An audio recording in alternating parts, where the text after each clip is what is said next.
માંગ આગાહી ની વલણ પદ્ધતિ વિશે આપણે જોઈ ગયા. બરાબર. હવે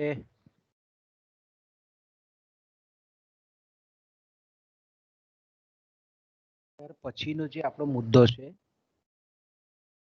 ખાસ કરીને નવી પેદાશોની માંગ આગાહી.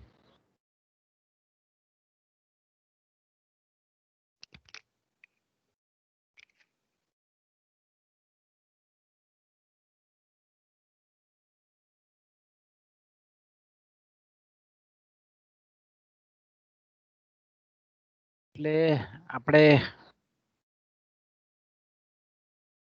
તદ્દન આપણે એમ કહીએ કે પહેલી વખત અર્થતંત્રમાં અથવા તો બજારમાં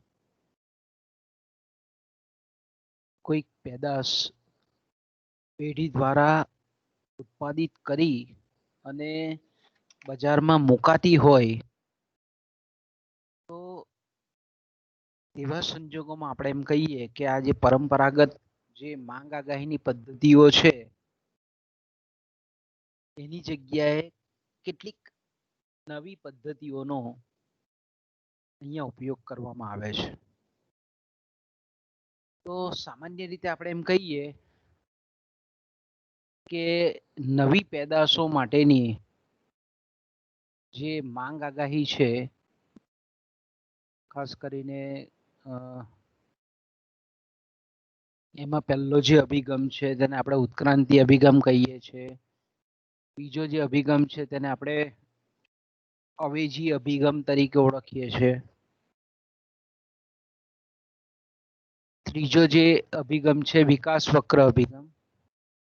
આ રીતના આપણે એમ કહીએ કે જોલ ડીન કે જેણે સંચાલકીય અર્થશાસ્ત્રમાં સારું એવું પ્રદાન કરેલું છે, એ જોલ ડીનનું જે કહેવું છે કે જ્યારે આવી નવી પેદાશ હોય ત્યારે આ 6 અભિગમો દ્વારા બજારમાં એની માંગ કેટલી રહેશે એનો અંદાજ એ પ્રાપ્ત કરી શકાય. કારણ કે આપણે જાણીએ છીએ તે પ્રમાણે કે નવી પેદાશો માટેની જે માંગ આગાહીની સમસ્યા છે એ જે ચાલુ ઓલરેડી બજારમાં વર્ષોથી વેચાતી વસ્તુઓ છે તેની માંગની આગાહીની સમસ્યા કરતા તદ્દન જુદી ચાકી. કારણ કે નવી વસ્તુઓની બાબતમાં આપણે એમ કહી શકીએ કે ભૂતકાળના વલણો પ્રાપ્ત હોતા નથી નવી વસ્તુની બાબતમાં. જ્યારે જૂની વસ્તુઓની બાબતમાં આપણે કીધું તેમ કે ભૂતકાળની માહિતી હોય એટલે ભૂતકાળના વલણોના આધારે ભવિષ્યનો માંગનો અંદાજ એ બાંધી શકાય છે.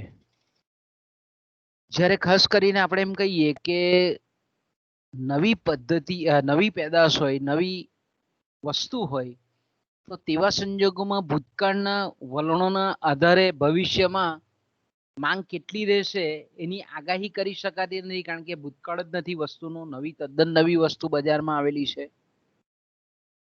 તો આપણે એમ કહીએ કે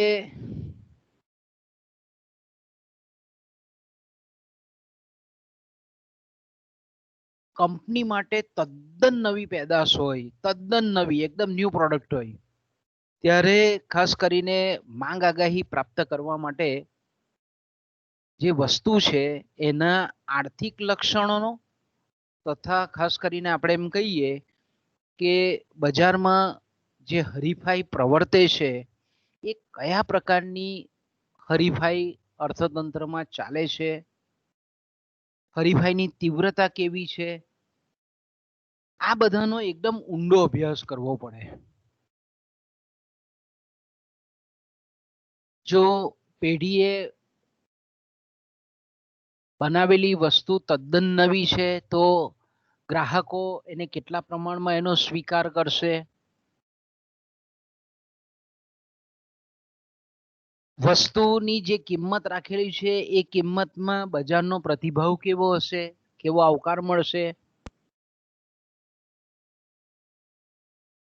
આવા અંદાજો લઈ અને નવી પેદાશ માટેની માંગ નો અંદાજ એ પેઢી મેળવી શકે છે.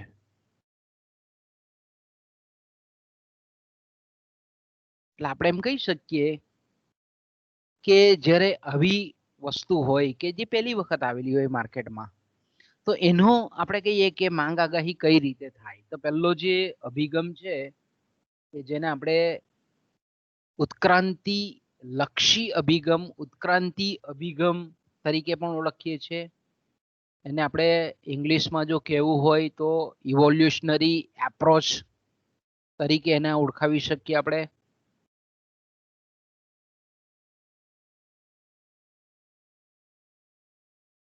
કે નવી વસ્તુ માટેની જે માંગ આગાહી છે તેનો અંદાજ એ અર્થતંત્રમાં જે ચાલતી ચાલુ વસ્તુ છે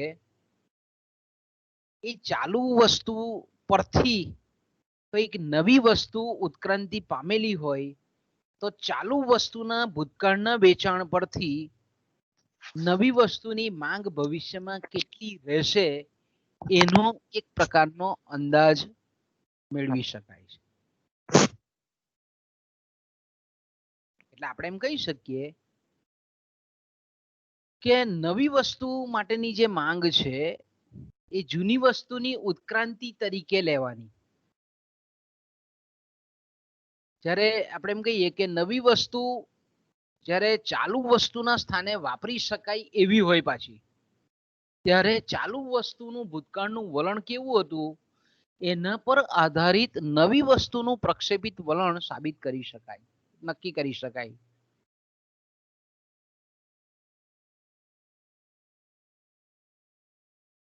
કારણ કે આપણે જાણીએ છીએ તે પ્રમાણે કે આ નવી પેદાશ એ જૂની પેદાશના જો સુધારારૂપ હોય તો તેવા સંજોગોમાં આપણે એમ કહી શકીએ કે આ પદ્ધતિ ક્રાંતિલક્ષી અભિગમ એ ખૂબ ઉપયોગી નીવડે છે. કે ધારો કે આજથી આપણે માનો ની 10 વર્ષ પહેલાની વાત કરીએ, 10-12 વર્ષ પહેલા, તો આપણે જાણીએ છીએ તે પ્રમાણે કે લેન્ડલાઇન ટેલિફોન હતા. ઘરમાં આપણે જોઈએ છીએ તે પ્રમાણે ડિપાર્ટમેન્ટ ઓફ ટેલિકોમ્યુનિકેશનના, પછી ધીરે રહીને આપણે ગુજરાતમાં વોડાફોન કંપની આવી, પછી ધીરે રહીને એરટેલ આવી, આઈડિયા આવી, બધી કંપનીઓ, ઘણી બધી કંપનીઓ આવીને ઘણી બધી કંપનીઓ બજારમાંથી નીકળી પણ ગઈ. એટલે ટૂંકમાં આપણે એમ કહીએ કે ટેલિફોનના ક્ષેત્રે આપણને એક ચોક્કસ પ્રકારનો આપણને ઉત્ક્રાંતિ થયેલી જોવા મળે. એટલે તે વખતે આપણે જ્યારે પણ આવા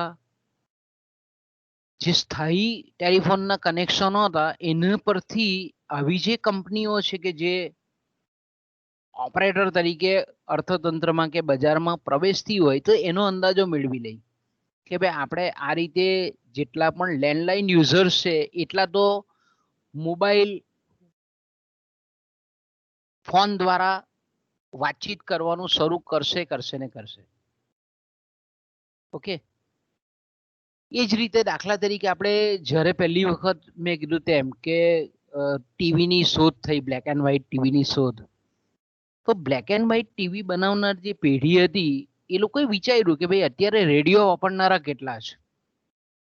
એ રેડિયો વાપરનારા ધારો કે 5 લાખ લોકો રેડિયો વાપરતા હોય તો એના પરથી અંદાજ માની લે કે ભાઈ ટીવી વાપરનારા 50,000 લોકો તો મળી રહેશે.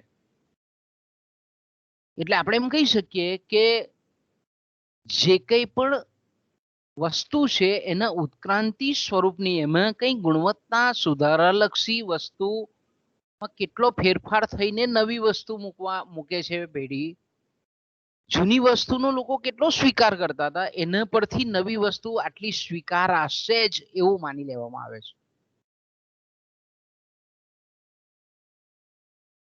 કોઈ પર્ટિક્યુલર કાપડ હોય કે ભાઈ પહેલા આપણે જાણીએ છીએ તે પ્રમાણે કે આજથી 25-30 વર્ષ પહેલા સુતરાઉ કાપડ, ખાદીનું કાપડ ને આ બધા કાપડો માર્કેટમાં હતા. પછી ધીરે ધીરે એમાં પણ આપણે જોયું તે પ્રમાણે કે કાપડ ઉદ્યોગમાં જબરજસ્ત ક્રાંતિ આવી. તો આપણે જોઈએ છે કે ભાઈ એ સુતરાઉ કાપડની કેટલી માંગ હતી એના પરથી પોલિએસ્ટર કે ટેરીન કાપડની કેટલી માંગ રહેશે એનો અંદાજ બાંધી શકાય છે.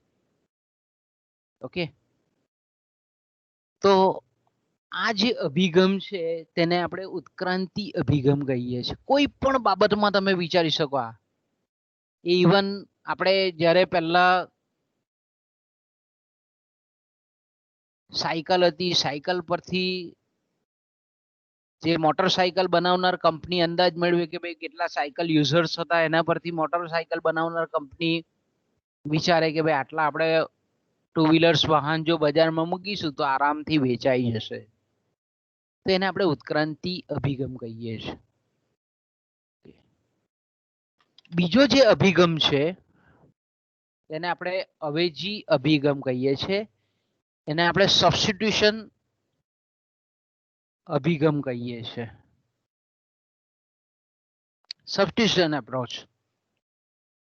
તો કે સામાન્ય રીતે આપણે એમ કહીએ કે જો નવી પેઢી દ્વારા ઉત્પાદિત વસ્તુ છે એ જ્યારે અન્ય વસ્તુની અવેજી રૂપ મૂકતી હોય પેઢી, તો આપણે એમ કહી શકીએ કે અવેજી રૂપ વસ્તુની માંગ બજારમાં અત્યારમાં કેટલી છે એના આધારે નવી વસ્તુની માંગનો અંદાજ મેળવી શકાય છે.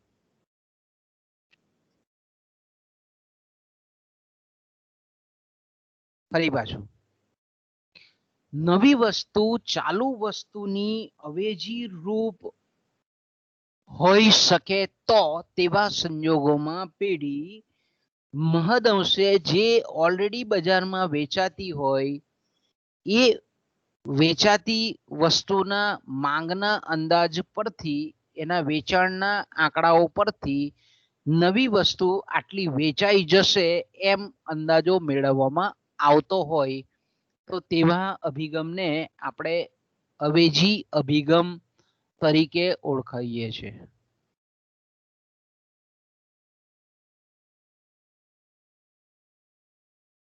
તો અહીંયા તમે જોઈ શકો છો કે દાખલા તરીકે આપણે એમ કહીએ કે પહેલાના સમયમાં, એટલે કે આજથી 30-40 વર્ષ પહેલા, કે ઇન્ક પેન આવતી હતી, ફાઉન્ટેન પેન જેને આપણે કહીએ તે.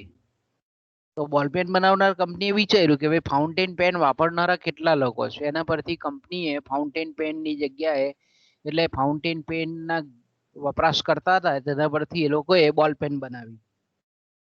હવે બોલ પોઈન્ટ પેન જે છે એના વાપરનારાને જોઈને પછી આપણે જાણીએ છીએ તે પ્રમાણે જેલ પેન બનાવી કે ભાઈ આટલું બોલ પેન વાપરનારા લોકો છે તો સ્વાભાવિક છે કે આટલી જો જેલ પેનનું ઉત્પાદન કરીશું તો જેલ પેનનું વેચાણ થઈ જશે.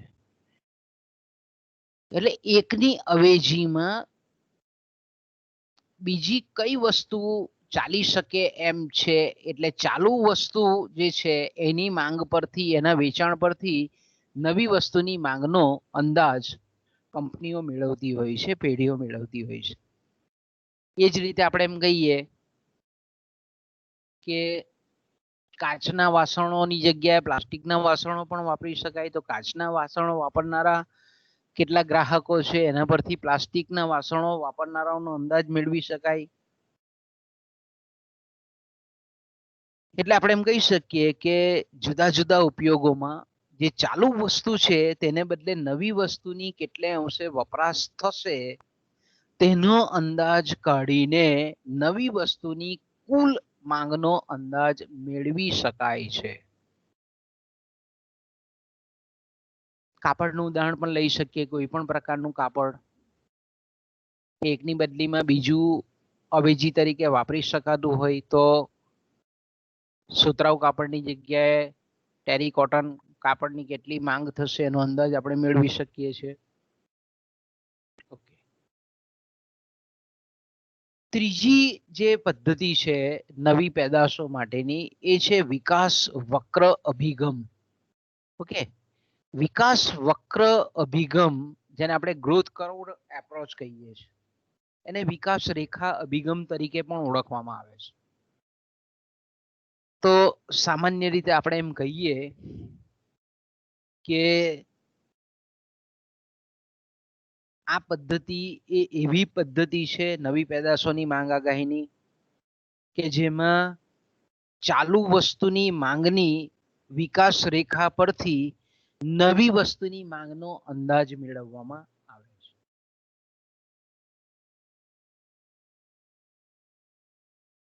સામાન્ય રીતે આપણે એમ કહીએ કે ચાલુ વસ્તુના જે વેચાણની જે તરહ છે એના આધારિત નવી વસ્તુ માટેની તરહ કેવી હશે, નવી વસ્તુ બજારમાં મૂકીએ તો એનો વિકાસ વક્ર કેવો રહેશે, એનો અંદાજ આ પદ્ધતિ દ્વારા મેળવી શકાય છે. ધારો કે આપણે એમ કહીએ કે ઘર વપરાશમાં ઘણા સાધનો જે વાપરતા હોય એની જગ્યાએ પહેલા આપણે જાણીએ છીએ તે પ્રમાણે કે કેરોસીનથી ચાલતા પ્રાઇમસ વાપરતા હતા, તો ગેસ બનાવનારી કંપની એના પરથી અંદાજો મેળવ્યો કે ભાઈ પ્રાઇમસ વાપરનારા કેટલા ગ્રાહકો હતા, પ્રાઇમસની માંગ કરનારા કેટલા કુટુંબો હતા, એના પરથી ગેસના ચૂલાની માંગનો અંદાજ કાઢી શકાય છે.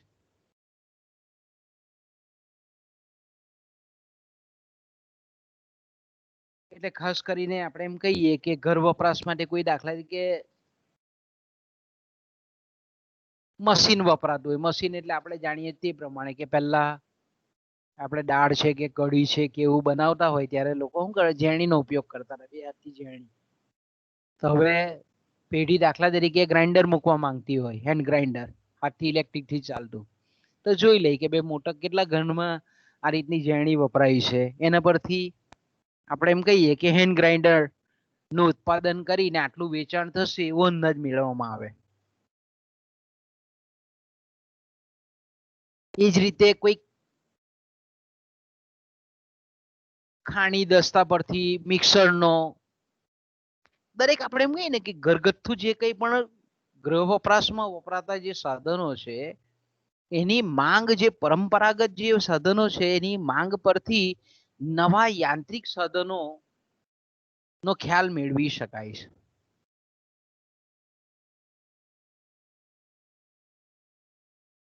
તો આ જે છે તેને આપણે વિકાસ વક્ર કે વિકાસ રેખા અભિગમ કહેવામાં આવે છે. ચોથી જે પદ્ધતિ છે તેને આપણે ઓપિનિયન પોલિંગ એપ્રોચ કહીએ છીએ. ઓપિનિયન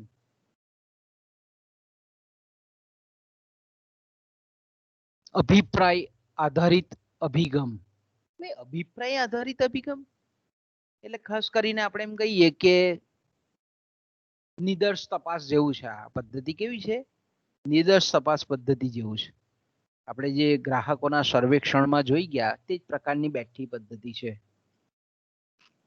કે સામાન્ય રીતે જ્યારે નવી વસ્તુ, નવી પેદાશ જ્યારે બજારમાં મૂકવા કોઈ પેઢી માંગતી હોય ત્યારે એ નવી વસ્તુના જે અપેક્ષિત ગ્રાહકો છે, સંભવિત ગ્રાહકો છે, એ સંભવિત ગ્રાહકોમાંથી અમુક પ્રતિનિધિરૂપ ગ્રાહકો કે કુટુંબોની પસંદગી કરવામાં આવે છે.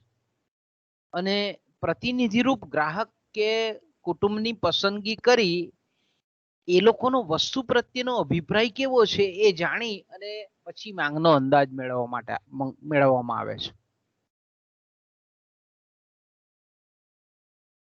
એટલે સામાન્ય રીતે આપણે એમ કહીએ કે જે એન્ડ યુઝર છે, અંતિમ વપરાશ કરનાર છે વ્યક્તિ, તેનો સીધો સંપર્ક સાધી એને એ વસ્તુ વિશે એના સ્પેસિફિકેશન બતાવવામાં આવે, એની વિશિષ્ટતા વસ્તુની બતાવવામાં આવે પેઢી દ્વારા. અને પછી આપણે એમ કહીએ કે ગ્રાહક કેવું એનું વલણ છે ખરીદી અંગેનું. ગ્રાહકોને જે સેલ્સમેન છે અથવા તો સર્વે કરનાર વ્યક્તિ છે તે બરાબર એ નવી વસ્તુ વિશેનું પૂછે, પ્રશ્નો પૂછે, એનું દ્રષ્ટિબિંદુ અભિપ્રાય જાણી લે અને અભિપ્રાય જાણી લીધા પછી માંગનો અંદાજ પ્રાપ્ત કરવામાં આવે છે. ધારો કે કોઈક શેમ્પુ હોય કે કોઈ સાબુ હોય કે કોઈ ડિટર્જન્ટ પાવડર હોય ત્યારે જે અપેક્ષિત ગ્રાહકો છે, કારણ કે આ બધી વસ્તુ મોટાભાગના કોમન ઘરોમાં વપરાતી હોય, કુટુંબોમાં વપરાતી હોય, કે ભાઈ 1000 કુટુંબો છે કે 1000 ઘર છે, તેમાંથી 25 ને પસંદ કરવામાં આવે અને 25 ને પૂછવામાં આવે કે ભાઈ આ સાબુ કે આ ડિટર્જન્ટ પાવડર મૂકું બજારમાં તો તમારે કેવું લાગે છે.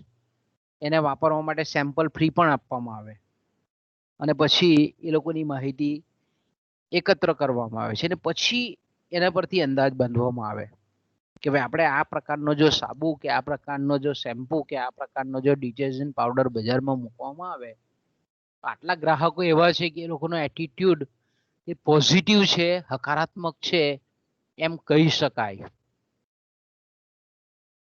એટલે એના પરથી આપણે એમ કહીએ કે માંગનો અંદાજ જાણી શકાય.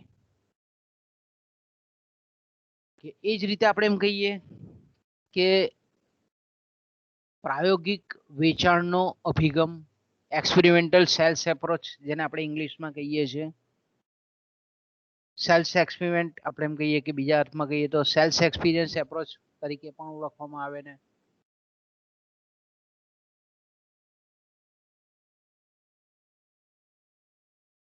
તો સામાન્ય રીતે આપણે એમ કહીએ કે કોઈક નવી વસ્તુ હોય તો જ્યાં આપણે એમ કહીએ કે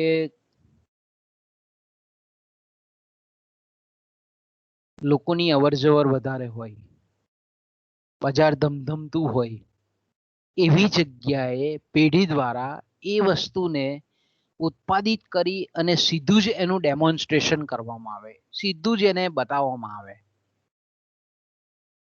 ઘણી વખત આપણે જોઈએ છીએ, મોટા મોટા શહેરોમાં જોઈએ છે, વડોદરા છે, સુરત છે, ભરૂચ છે, અંકલેશ્વર છે,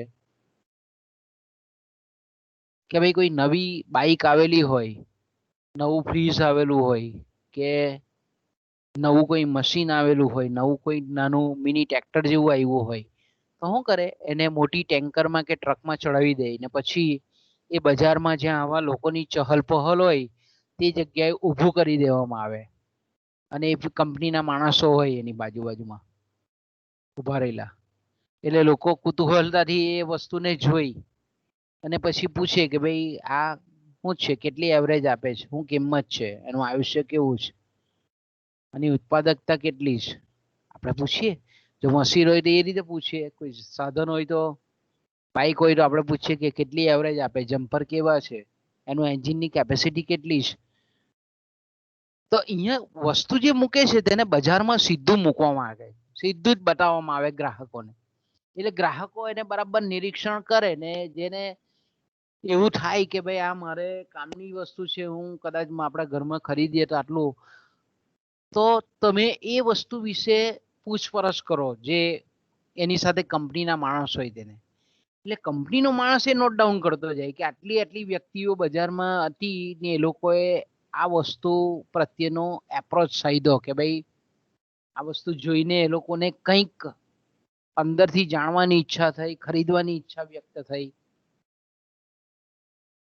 તો આપણે એમ કહીએ કે આજે એક બજાર બાજુ, કારણ કે મોટા સિટીમાં તો આપણે જોઈએ તો ઘણા બધા અલગ અલગ પેટા બજારો પણ હોય, એક જ જગ્યાએ કે બજાર હોય ને અલગ અલગ થોડા થોડા અંતરે બજાર હોય. તો આજે કોઈ એક્સ જગ્યાએ ઉભું રાખેલું હોય તો બીજી જગ્યાએ કાલે વાય જગ્યાએ ઉભું રાખે. એટલે આપણે એમ કહીએ કે ટૂંકમાં ખાસ કરીને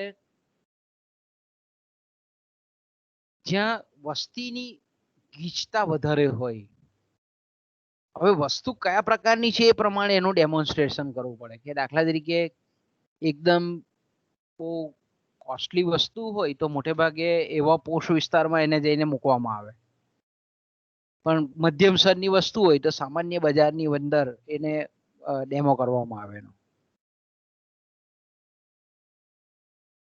તો આપણે એમ કહી શકીએ કે આવી ઘણી જગ્યાએ આપણે જો બજારમાં નીકળતા હોઈએ ને જો બરાબર આપણું મગજને આંખ ખુલ્લી રાખતા હોય તો આપણને આવા ઘણા બધા ડેમોન્સ્ટ્રેશન, ઇવન તમે જુઓ તો કે ઘણા આપણા રાજપીપળાની જ વાત કરીએ તો ઘણા સ્ટોરો એવા હોય કે જ્યાં શેઠ બેસતો હોય એની પાછળ કોઈ કંપનીનો ડિસ્પ્લે હોય અને એ ડિસ્પ્લેમાં બધી જ વસ્તુ એ કંપનીને મૂકેલી હોય.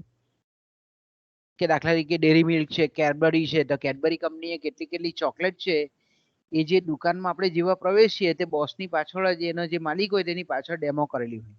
તો એકચ્યુઅલી એ શું છે, તે કે પ્રાયોગિક વેચાણ. કંપનીએ કઈ નવી વસ્તુ મૂકેલી હોય, નવી વસ્તુ બનાવીને મૂકેલી હોય, તો જેટલા પણ એ દુકાનમાં ગ્રાહકો જાય તે એ વસ્તુ પર જોતા જાય અને પૂછે કે ભાઈ આ શું લાવ્યા નવું, આ શું લાવ્યા નવું, આ શું લાવ્યા નવું. એટલે એના પરથી કંપની તાગ મેળવી લે. એટલે પછી પૂછે દુકાનદારને કે ભાઈ કેટલા જણા એવા હતા કે ભાઈ આ વસ્તુ વિશે પૂછ્યું. તો પેલા કે આટલા મહિનામાં 5000 લોકો પૂછી ગયા આવા ગ્રાહક કે ભાઈ આ વસ્તુ શું છે એની ખૂબી. એટલે પેલા લોકોને અંદાજ આવી જાય. એ લોકો મોડલ માટે 1-2 એકમ બનાવે, પછી એને એકચ્યુઅલી જયારે ઉત્પાદન કરવાનું હોય તો એના પરથી એ કરી રાખે કે ભાઈ આપણે એકચ્યુઅલી કેટલા એકમોનું ઉત્પાદન કરવાનું છે. તો આને આપણે પ્રાયોગિક વેચાણનો અભિગમ કહીએ છીએ. કે પછી આવે છે વેચાણ અનુભવ અભિપ્રાય, સેલ્સ એક્સપિરિયન્સ એપ્રોચ, જેને આપણે કહીએ છીએ. તો સામાન્ય રીતે આપણે એમ કહીએ કે આ પદ્ધતિમાં ખાસ કરીને વસ્તુના સમગ્ર બજારનું જુદા જુદા વિભાગોમાં વર્ગીકરણ કરી નાખવામાં આવે છે અને કોઈ એક પ્રતિનિધિ વિભાગ હોય તેને પસંદ કરી એમાં વસ્તુને વેચાણ માટે મૂકવામાં આવે. અને એ જે સેક્શનમાં કે જે વિભાગમાં વેચાણનો અનુભવ હોય એના પરથી પછી સમગ્ર બજાર વચ્ચે નો માંગનો અંદાજ કાઢવામાં આવે. ઘણી વખત એવું બી કરવામાં આવે પેઢી દ્વારા કે ભાઈ એક તે વખતે ટપાલ હતી, આજે હવે મેસેજ છે કે આપણે એને ફીડબેક ફોર્મ કહીએ. આજે આપણે એમ કહીએ મોબાઈલની ભાષામાં, જો આપણે એમ કહીએ કે ભાઈ વાપરતા હોઈએ આપણે મોબાઈલ સ્માર્ટફોન, તો આપણી પાસે ફોર્મ આવ્યું કે તમારે એ ફોર્મ દ્વારા તમારે અભિપ્રાય આપવાનો કે ભાઈ આ અમે દાખલા તરીકે તમે કોઈક વસ્તુ કોઈ કંપની લીધેલી હોય, તે કંપની જ્યારે બીજી કોઈક નવી વસ્તુ લોન્ચ કરતી હોય તો કંપની પાસે તમારો મોબાઈલ નંબર હોય, બિલ બનાવે તેમાં બિલમાં એ લોકો નોટ ડાઉન કરી લે. એટલે પછી એ લોકો શું કરે કે તમારા જેવા જેટલા એ કંપનીની વસ્તુ ખરીદેલી હોય એ બધા જ લોકોને એ લોકો આવી રીતે ઈ માધ્યમ દ્વારા, આજે હવે પોસ્ટ એન્ડ ટેલિગ્રાફનો ઉપયોગ નથી થતો, બાકી પહેલાના સમયમાં એવું હતું કે અંતરદેશી આવે, પોસ્ટકાર્ડ આવે કંપનીના ઘરે આપણા, અને પછી એ ટિકિટ બી લગાડેલી જ આવે, રિટર્ન ટિકિટ એ લોકો લગાવેલી જ આવે પોસ્ટકાર્ડ પર.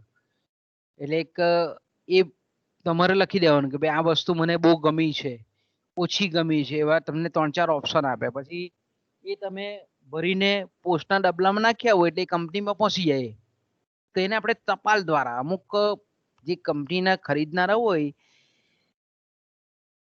એના ઘરે આ રીતે એડ્રેસ પર પહેલાના સમયમાં ટપાલ મોકલીને સર્વે કરવામાં આવતો હતો કે ભાઈ આ અમે કંપની લોન્ચ કરીએ છીએ નવી વસ્તુ, કેવો છે તમારો અભિગમ, કેવો છે. કે ધારો કે ઇલેક્ટ્રિકલ વસ્તુ બનાવતી હોય એપ્લાયન્સીસ, કોઈ અસ્ત્રી લીધેલી હોય, તો અસ્ત્રી જેણે ખરીદેલી હોય તો તેને એ ઇલેક્ટ્રિક કંપની આ રીતે ટપાલ દ્વારા મોકલે કે ભાઈ તમે અમે પંખો હવે લોન્ચ કરીએ છીએ, તો આ પંખો તમે ખરીદવાની કેવી ઈચ્છા ધરાવો છો, એની કિંમત આટલી છે, આટલી છે, આટલી છે, એમ કરીને બધું ડિસ્ક્રિપ્શન લખેલું હોય આખું. અને પછી પૂછવામાં આવે તો પેલા જે ખરીદનાર છે, અસ્ત્રી ખરીદનાર, એના પોતાના અનુભવ પરથી ખબર પડી જાય કે ભાઈ આ વસ્તુ આ કંપનીની આપણે ઇસ્ત્રી વાપરીએ છીએ તે સારી છે, એનું પરફોર્મન્સ સારું છે, બહુ કરંટ લાગતો નથી, વીજળીનું બિલ ઓછું વપરાય છે. એના પરથી આપણે કંપની પ્રત્યે પોઝિટિવ એપ્રોચ બાંધીએ કે ભાઈ ના તમે પંખો મૂકો તો પંખાની ખરીદી કરવાની ઈચ્છા ધરાવીએ છે. હા, પછી તમે એવું લખી શકો આવું જયારે સર્વે કરતા હોય ત્યારે, કારણ કે દરેક ટુંડે મતી ભિન્ન, માથે આપણે એમ કહીએ ને બુદ્ધિ દરેકની અલગ અલગ હોય, કોઈ ભલભલતો જવાબ આપે લોકો, તો કંપની એના પરથી અંદાજો કાઢ લે કે આટલા લોકો ખરેખર રિયલ ઇન્ટરેસ્ટ ધરાવે છે આપણા પંખામાં. એટલે એના પરથી આપણે એમ કહીએ કે કંપનીને માંગનો અંદાજ આવી જાય કે ભાઈ આટલું ઉત્પાદન કરીએ તો બહુ વાંધો આવે એવો નથી. ઓકે, પછી આવે છે પરોક્ષ અભિગમ, ઇનડાયરેક્ટ એપ્રોચ કહીએ ને આપણે. તો સામાન્ય રીતે પરોક્ષ એને આપણે પરોક્ષ અભિક્રમમાં ખાસ કરીને મેં કીધું તેમ કે ગ્રાહકોની જે જરૂરિયાતો છે, ગ્રાહકોની જે કંઈ પણ પસંદગીઓ છે, અને તેમને વસ્તુની બાબતમાં જે કંઈ પણ અવેલેબલ જે વૈકલ્પિક વસ્તુઓ છે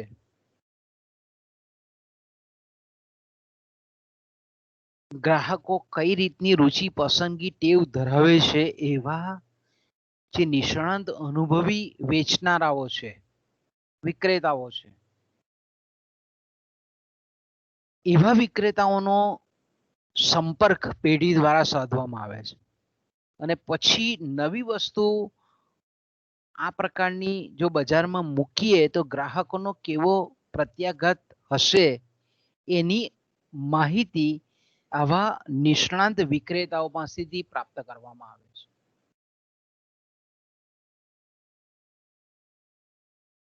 કારણ કે બજારમાં મેં કીધું તેમ કે વર્ષોથી પેઢી લઈને બેઠેલા માણસો હોય તો તે લોકોને બહુ ખબર હોય કે ભાઈ લોકો આવું ઈચ્છે છે, લોકો આ ભાવનું ઈચ્છે છે, લોકો આ ફેસિલિટી વાળી વસ્તુ ઈચ્છે છે. એટલે કંપની સીધા એ લોકોને કોન્ટેક્ટ કરે આવા નિષ્ણાંત જે પરોક્ષ રીતે ડાયરેક્ટ ગ્રાહકનો નહીં પણ ગ્રાહકની સાથે સંપર્ક ધરાવતી વ્યક્તિ જે છે, અનુભવી વ્યક્તિ, એની સાથે સંપર્કમાં આવી અને પછી આપણે એમ કહીએ કે માંગનો અંદાજ પ્રાપ્ત કરે.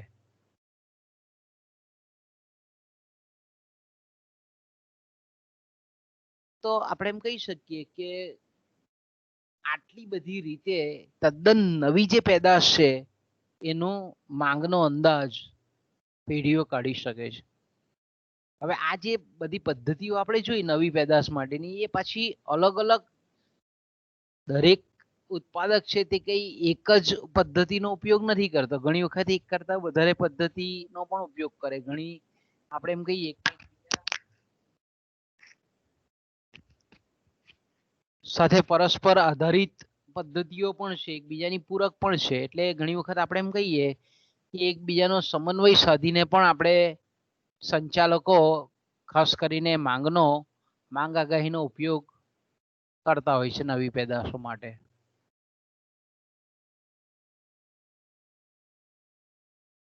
ત્યાર પછીનો જે આપણો આ બીજા યુનિટનો જે છેલ્લો ટોપિક છે એ છે માંગ આગાહીની સારી પદ્ધતિના ધોરણો. કે ભાઈ આપણે આટલી બધી માંગ આગાહીની પદ્ધતિઓ જોઈ. હવે માંગ આગાહીની ઉત્તમ પદ્ધતિના ધોરણો કયા છે, સારી પદ્ધતિના ધોરણો કયા છે, criteria of good forecasting method કયા કયા છે, સારી માંગ આગાહીની પદ્ધતિના માપદંડો કયા કયા છે.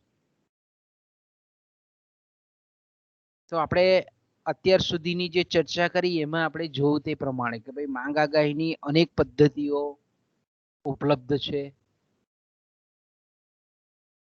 અમુક પદ્ધતિઓ એકબીજાથી અલગ પડે છે. ખર્ચનું પ્રમાણ પણ કેટલીક પદ્ધતિઓમાં વધારે તો કેટલીકમાં ઓછું હોય છે. કેટલીક પદ્ધતિઓ આપણે જાણીએ છીએ તે પ્રમાણે કાર્યક્ષમ હોય છે, કેટલીક આંકડાકીય વિશ્લેષણ વધારે માંગી લેતી પદ્ધતિ હોય છે, કેટલીક પદ્ધતિઓ પરિવર્તનશીલ હોય છે, ફેરફાર કરવાની ક્ષમતા ધરાવે છે, કેટલીક પદ્ધતિઓ આપણે એમ કહીએ રિજિડ હોય, જડ હોય, ચુસ્ત હોય. તો કેટલીક પદ્ધતિઓ આપણે જાણીએ છીએ તે પ્રમાણે કે આગાહી કરનાર વ્યક્તિઓ જે છે એની પાસે ઉચ્ચ જ્ઞાન અને કૌશલ્યની અપેક્ષા રાખે છે. તો કેટલીક પદ્ધતિઓ કેવી છે, એકદમ સરળ છે, આંકડાકીય વિશ્લેષણથી પર છે. તો આપણે એમ કહીએ કે આવી અનેક જે પદ્ધતિઓ છે એમાંથી કઈ પદ્ધતિ શ્રેષ્ઠ, ઉત્તમ અથવા તો સારામાં સારી છે એ નક્કી કરવાનું કામ ખરેખર મુશ્કેલ છે. પણ આપણે એમ કહી શકીએ કે જ્યોલ ડીન જે પુસ્તક છે મેનેજરિયલ ઇકોનોમિક્સ, એણે ખાસ કરીને સારી ઉત્તમ પદ્ધતિના અથવા તો માંગ આગાહીની સારી પદ્ધતિના અમુક ધોરણો બતાવેલા છે. એ ધોરણોમાં પહેલું જે ધોરણ છે એ છે ચોકસાઈ. પહેલું જે ધોરણ છે તે શું છે? ચોકસાઈ. માંગ આગાહીની જે સારામાં સારી પદ્ધતિ છે એ કેવી જોઈએ? એક્યુરેટ હોવી જોઈએ, એક્યુરેસી જાળવતી હોવી જોઈએ. તે પદ્ધતિ આપણે એમ કહીએ કે ઉત્તમ પદ્ધતિ કહેવાય. એટલે સામાન્ય રીતે આપણે એમ કહીએ કે માંગનો ચોક્કસ અંદાજ આપી શકે. એવી પદ્ધતિ શ્રેષ્ઠ પદ્ધતિ કહેવાય. પણ આપણે આગળ ચર્ચા કરી ગયા તે પ્રમાણે કે માંગનો અંદાજ કેટલો ચોક્કસ છે એ આગળથી કોઈ કહી શકે નહીં. એને કેવું સરળ નહીં.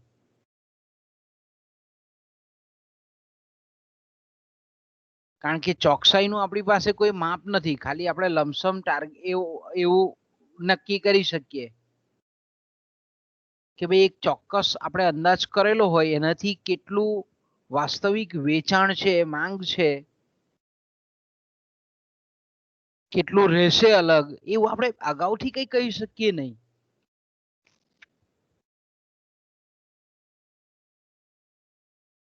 પણ આપણે જાણીએ છીએ કે ભાઈ જે આગાહીનો જે સમયગાળો છે અને એના માટે જે માંગનો અંદાજ કરવામાં આવેલો છે તે વાસ્તવિક માંગ સાથે વાસ્તવિક માંગ ખરેખર અંદાજ પ્રમાણે છે કે નહીં.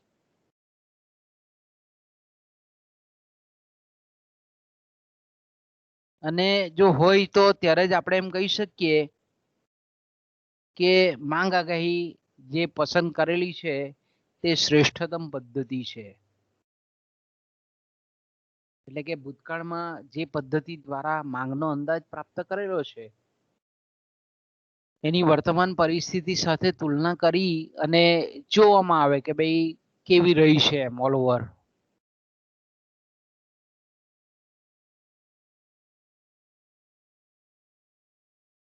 તો આપણે એમ કહીએ કે પહેલામાં પહેલું ધોરણ જે છે તે મેં કીધું તેમ કે ચોકસાઈ છે, એક્યુરેસી છે. માંગની જે આગાહી કરવામાં આવે છે એ કેવું છે તે. ઓકે, બીજું જે આપણે એમ કહીએ કે ધોરણ છે, બીજું જે પગથિયું છે, માપદંડ છે, ક્રાઇટેરિયા છે એ છે સરળતા. કે ભાઈ માંગ આગાહીની જે પદ્ધતિ અપનાવવામાં આવે છે તે સંચાલકો સહેલાઈથી સમજી શકે અને એના દ્વારા મેળવેલા જે કંઈ પણ તારણો છે એ તારણો એ વિશ્વસનીય હોય.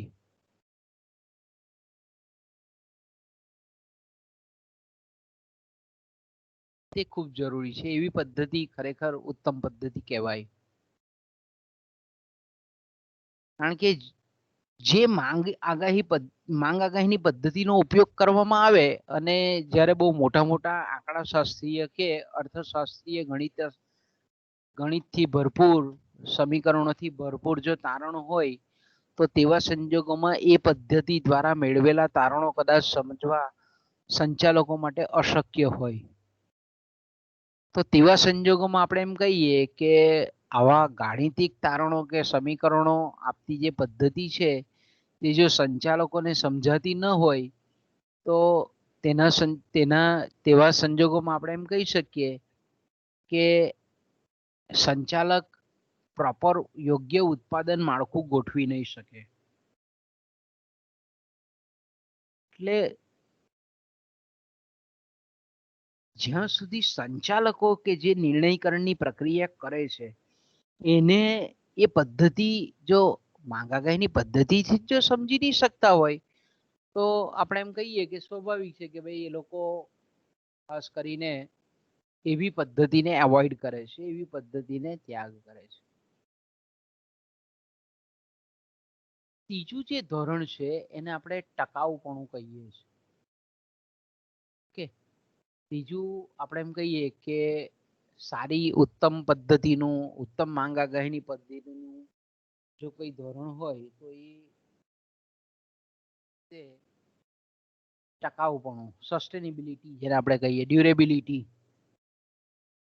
એટલે માંગ આગાહીની પદ્ધતિ એ એવી હોવી જોઈએ કે જેનો લાંબા સમય સુધી ઉપયોગ કરી શકાય.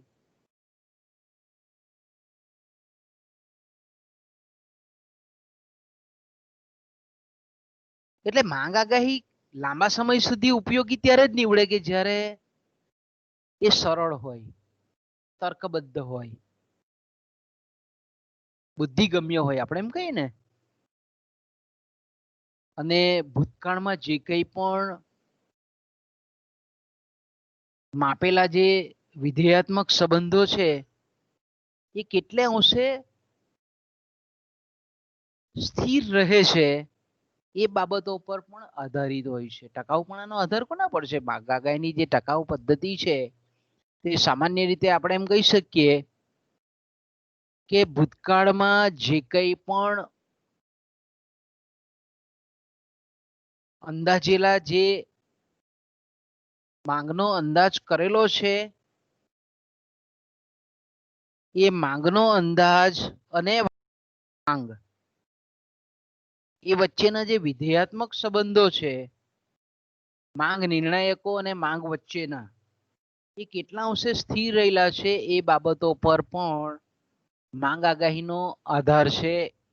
જો આપણે એમ કહીએ કે એવી માંગ આગાહીના ઉપયોગને લીધે જો સમયના લાંબા ગાળા સુધી સંચાલકો માંગનો કરતા આવેલા અંદાજ અને વાસ્તવિક માંગ વચ્ચેનો જો સંબંધ સ્થિર રહેલો હોય તો તેવી પદ્ધતિને આપણે ટકાઉ પદ્ધતિ કહીએ છીએ અને એ ઉત્તમ કે સારી પદ્ધતિ માંગ આગાહીની કહી શકાય. ચોથું જે આપણે એમ કહીએ કે સારી માંગ આગાહીનું જે ધોરણ છે તે એ છે પરિવર્તન ક્ષમતા, ફેરફાર ક્ષમતા, ફ્લેક્સિબિલિટી જેને આપણે કહીએ છીએ ઇંગ્લિશમાં. કારણ કે ટકાઉપણાની જરૂરિયાતમાંથી ફેરફાર ક્ષમતાની જરૂરિયાત ઉદ્ભવે છે. પરિવર્તન ક્ષમતાની જરૂરિયાત એમાંથી ઉદ્ભવે છે કે ભાઈ લાંબા ગાળા સુધી જો માંગ આગાહીની પદ્ધતિનો એકને એકનો ઉપયોગ કરવાનો હોય તો તેવા સંજોગોમાં આપણે એમ કહી શકીએ કે ફેરફાર ક્ષમતાની જરૂરિયાત ઉદ્ભવે છે. એટલે માંગ અને તેના જે નિર્ણાયક પરિબળો વચ્ચેના જે વિધેયાત્મક સંબંધમાં જ્યારે જ્યારે પણ ફેરફાર થાય ત્યારે ત્યારે આપણે એમ કહીએ કે સહેલાઈથી અને તત્કાળ તેનું સમાયોજન શક્ય બનવું જોઈએ. તો તેવા સંજોગોમાં આપણે એમ કહીએ કે માંગ આગાહી જો ફ્લેક્સિબલ હોય કે ભાઈ જ્યારે જ્યારે પણ ફેરફાર થાય વસ્તુની માંગમાં અને એના નિર્ણાયક પરિબળોમાં ત્યારથી એને એ આગાહીની પદ્ધતિ એવી હોય કે ભાઈ એની સાથે એડજસ્ટેબલ થઈ જાય. તો આપણે એમ કહી શકીએ કે આ પરંપરાગત વાપરતા જે પદ્ધતિ છે પેઢીના નિયોજકો એના માટે એ પદ્ધતિ શ્રેષ્ઠ પદ્ધતિ કહેવાય, ઉત્તમ પદ્ધતિ કહેવાય. બીજું આપણે એમ કહીએ કે અગત્યનું ધોરણ છે વિગતોની પ્રાપ્યતા. પાંચમું જે સારી માંગ આગાહીની પદ્ધતિનું જે ધોરણ છે, માપદંડ છે, એ છે માંગ આગાહીની એ પદ્ધતિ સારી ગણાય કે જેના માટે છેલ્લામાં છેલ્લી તમામ વિગતો અને માહિતી તાત્કાલિક ઉપલબ્ધ બનતી હોય. એટલે તે પદ્ધતિ ઉત્તમ ગણાય જે તમામ જરૂરી આંકડાકીય માહિતી સત્વરે ઉપલબ્ધ કરાવતી હોય. જલ્દી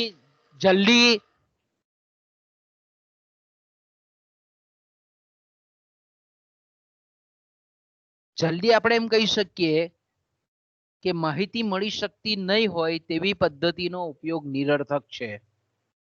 કારણ કે એ પદ્ધતિમાં માંગનો અંદાજ મેળવવામાં વિલંબ થાય, ઢીલ થાય, તો એને લીધે પ્રાપ્ત થયેલા પરિણામો બી કેવા થાય? અપ્રસ્તુત થાય. એટલે આપણે એમ કહી શકીએ કે માંગ આગાહીની જે પદ્ધતિ છે એનો સ્વીકાર કરવાથી પેઢીને કેટલો ખર્ચ થાય છે એ બાબત પણ ધ્યાનમાં રાખવી અહીંયા જોઈએ. કે એટલે બીજા અર્થમાં જો આપણે એમ કહી શકીએ કે પદ્ધતિ એ શ્રેષ્ઠ ગણાય કે જે કરકસર યુક્ત હોય. બીજા અર્થમાં જો આપણે કહીએ તો કે માંગ આગાહીની જે પદ્ધતિને પસંદ કરવામાં આવતી હોય એ જે પ્રમાણે એની પાછળ ખર્ચ કરવામાં આવે છે અને એ ખર્ચ કર્યા બાદ જે ઉપલબ્ધ પ્રાપ્ત જે પરિણામો છે એ પરિણામો જો પેઢીને વાસ્તવિક પરિસ્થિતિ સાથે મેળ વધારે ખાતા હોય એટલે કંપની માંગના અંદાજ માટે ઓછો ખર્ચ કરતી હોય, ટૂંકમાં આપણે એમ કહીએ, અને પરિણામ ચોકસાઈ પૂર્વકનું મળતું હોય, વાસ્તવિક પરિસ્થિતિની સાથે મેળ થતું હોય એવું પરિણામ પ્રાપ્ત કરતું હોય, તો તે પદ્ધતિને આપણે સારી પદ્ધતિ કહી શકાય. અને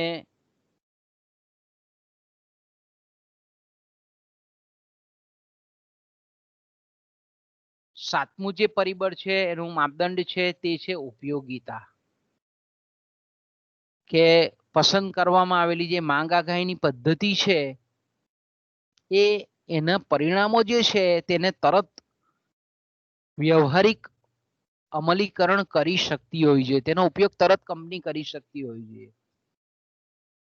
ઉત્પાદનમાં જો એને એવું લાગતું હોય કે ભાઈ માંગ આગાહી પરથી કે ઉત્પાદનમાં ઘટાડો કરવો છે કે વધારો કરવો છે, તો તરત આપણે એમ કહીએ કે એ આગાહીનો ઉપયોગ કરીને ઉત્પાદનમાં જરૂરી ફેરફાર કરી શકાતો હોય એવી પદ્ધતિ એ ઉત્તમ પદ્ધતિ કહી શકાય. ને છેલ્લું છે આપણું આ બીજા યુનિટનું છેલ્લો જે ટોપિક છે, છેલ્લો મુદ્દો છે, એ છે પરિણામોની ઉપલબ્ધિ. કે ભાઈ માંગ આગાહીની જે પદ્ધતિ અપનાવવામાં આવે તે ઝડપથી આર્થિક પરિણામો આપે એવી હોવી જોઈએ.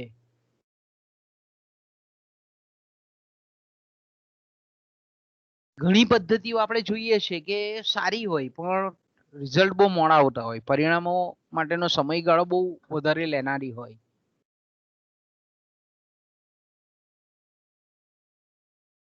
એટલે ખાસ કરીને આવી પદ્ધતિના ઉપયોગ દ્વારા માંગનો જે અંદાજ મેળવવામાં આવે તો તેમાં સંચાલકો ઘણી વખત ટાઈમસર જે નિર્ણયો લઈ શકવા જોઈએ તે લઈ શકતા હોતા નથી.